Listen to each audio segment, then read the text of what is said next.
Ayan, ito yung ating, tsaa 'no, salamat sa sponsor. Grabe dati nung hindi pa tayo nagte-take nito, lagi akong nanghihina. Sa paglalabas, sa work. Ngayon nakakapag-jogging na ako. So, grabe, doon sa DIY tanungin yung mga ka-work ko. Tsaka yan mga ka-work ko nandiyan ang mga viewers ko, watcher, mga followers ko sila.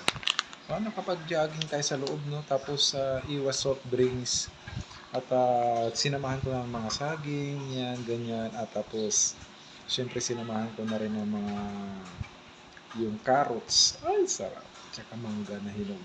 Sarap na. Ito yung ating tsaa. Ayan. Oh. Grabe no. Dati halos 6 months ako nangihina sa work. Parang laging yung hininga ko ay kalahati na.